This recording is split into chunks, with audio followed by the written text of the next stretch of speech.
Hello po mga katropa, welcome po again sa Chef Angel Kitchen. For today's episode, gagawa po tayo ng isang napakasarap na tinapay. Gagawa po tayo ng cinnamon roll.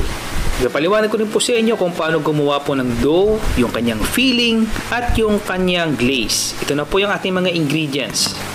19 cups na all-purpose flour, 4 cups na maaligamgam na gatas. Pwede po kayo gumamit ng evaporated milk, fresh milk, or pwede rin po kayo mag-substitute ng tubig. 3 cups na vegetable oil, or pwede rin po kayo dito mag-substitute ng butter or margarine para mas masarap po yung inyong cinnamon roll. 3 cups na white sugar, 4 whole eggs in room temperature, 1/2 cup na powdered milk. So this is an optional ingredients. Kung wala po ito ay okay lang. 7 tablespoon na yeast. So yung gagamitin natin dito is instant yeast. Hindi nyo na ito kailangan na i-proof para umalsa po yung ating tinapay. 4 teaspoon na salt. At gagamit tayo ng 2 teaspoon na vanilla extract para lalo pong bumango yung ating cinnamon roll. Mag-start na po tayo sa paggawa ng ating dough. Ilagay na po natin yung ating gatas. Make sure po na yung ating milk is maaligamgam para madali po mag-activate yung ating yeast. Ilagay na po natin yung ating instant yeast. Stir lang po natin hanggang matunaw po yung ating yeast.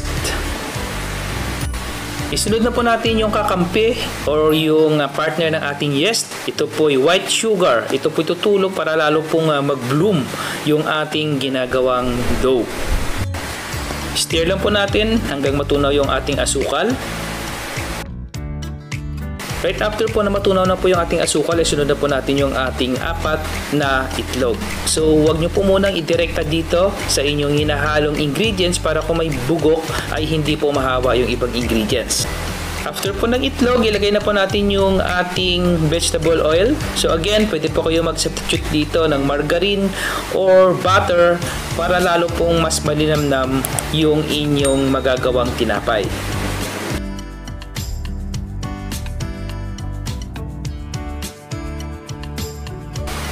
And lastly, ilagay na po natin yung ating optional ingredients, yung ating vanilla extract.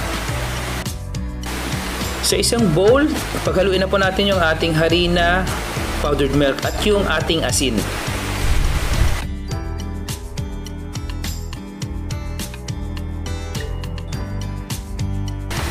So ito na po yung ating wet and dry ingredients. Ito po yung ating paghaluin para makabuo po tayo ng isang masarap na dough. So since ito po ay maramihan, gagamit po tayo ng mixer. So again, kung gusto nyo po na yung mano-mano, kung paano ito gawin, tingnan nyo lang po sa mga previous video ko at ando na po kung paano magmasa ng tinapay step by step.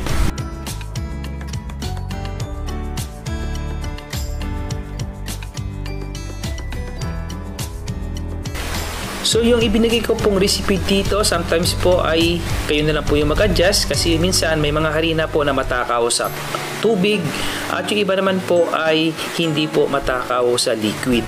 So kayo na po yung mag-adjust. So malalaman nyo rin po yan pag gumagawa na po kayo ng tinapay. After po na mamasa natin sa ating mixer, tanggalin po natin at masahin po natin ito ng sandali.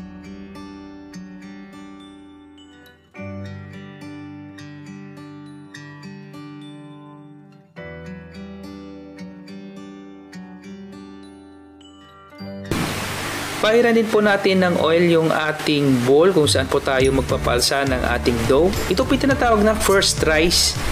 Pahiranin po natin ito ng oil para hindi po siya mag-dry at pwede po natin itong takpan ng katsa or clean plastic wrap. So mga katropa, habang hinihintay po natin na umalsa po yung ating dough, gagawa na naman po tayo ng cinnamon roll filling.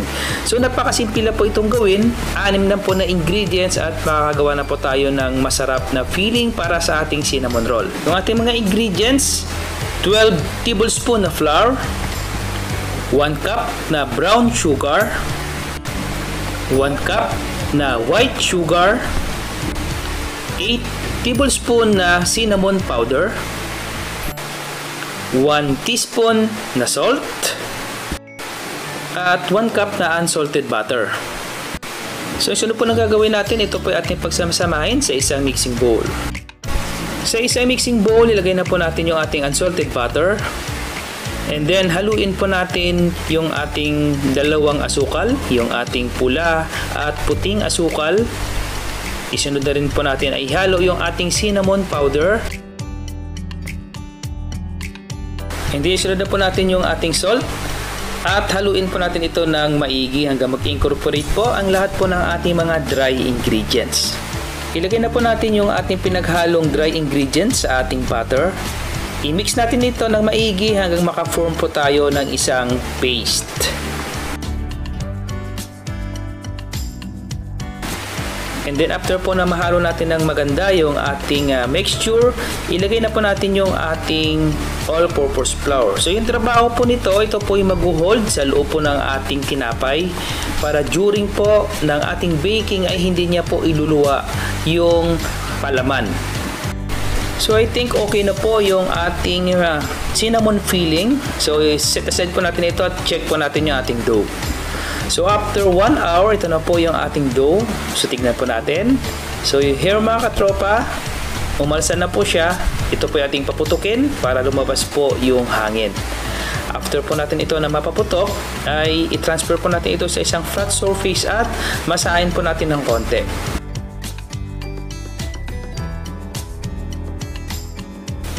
So after ko po na mabilog yung ating dough, ito po ay aking ipoportion sa 4 na maliliit na parte para madali ko po siyang gawing tinapay.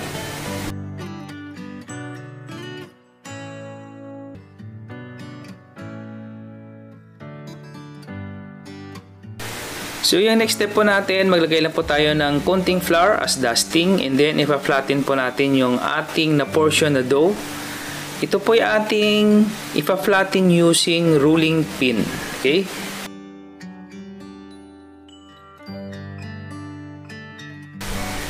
After po na ma-flatten natin yung ating dough, ipahid na po natin yung ating nagawang cinnamon filling kanina.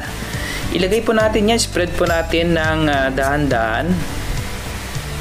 Kayo na rin din po mag-adjust ng kapal kasi kahit po may parte po dyan na manipis or makapal ay kusa naman pong mag-spread po yan dahil pag nainitan po ay kusa pong matutunaw ang filling yan. Okay, and then i-roll po muna natin sa magkabilang gilid para ma-seal po natin yung gilid. Ayan, and then dahan-dahan po nating i-roll. Umpisa po natin dito sa kabilang dulo and then magtatapos din po yan sa kabilang dulo.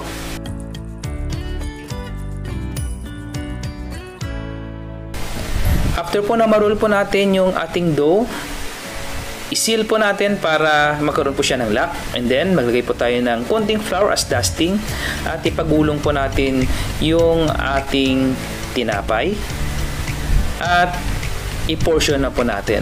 So, kayo na po ang bahalang magsukat niyan kung gaano po kalalaki yung gusto nyo pong portion ng inyong cinnamon roll. Okay?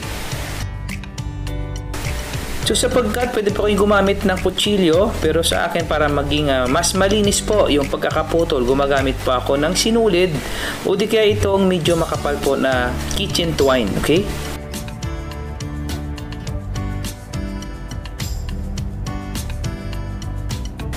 Continue lang po yung pagputol ng ating dough using kitchen twine and then kung gusto nyo po itong pagbenta, kailangan po itong i-measure kung ilang gramo po ang bigat at kung gaano po siya kalalaki. Okay? So since ito po yung akin na ipapakain, ipapamerienda ko lang po ito sa aking mga kasamahan, so hindi ko na po ito sinusukat.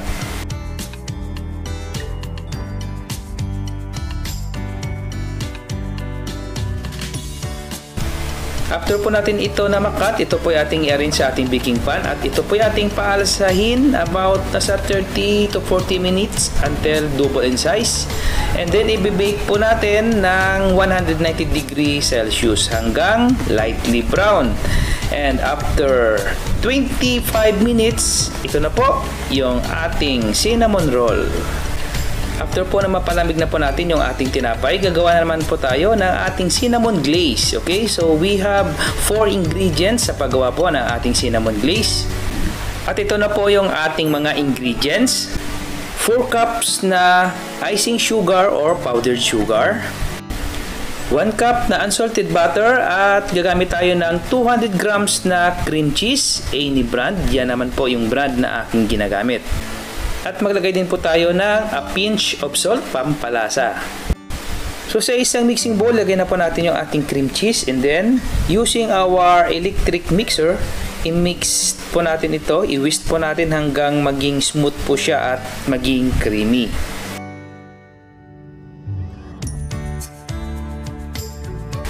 And then isunod na po natin yung ating butter. After po natin ito na malagay, i-beat din po natin ito hanggang maging smooth din po siya, katulad ng ginawa natin kanina sa ating cream cheese.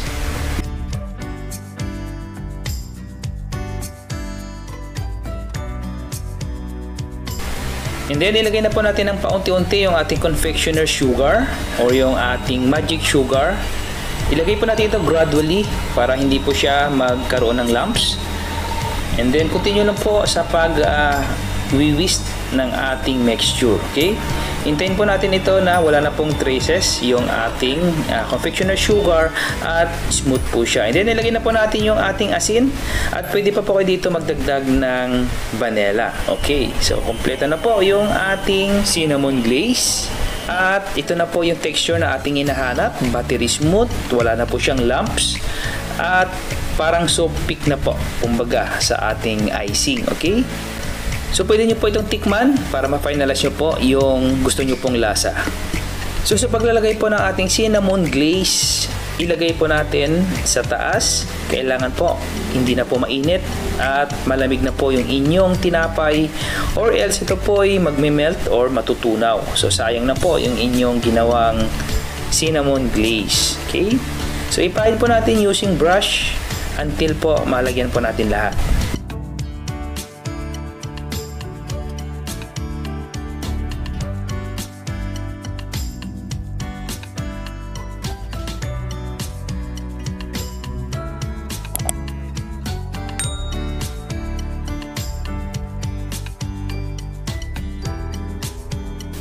So here you go mga katropa, tapos na po yung ating cinnamon roll. Sana po nag-enjoy po kayo. Sana po patuloy po sumuporta sa aking YouTube channel at Chef Angel Kitchen. Ako po si Chef Angel, nagsasabi sa inyo, mag-ingat po kayo palagi and God bless!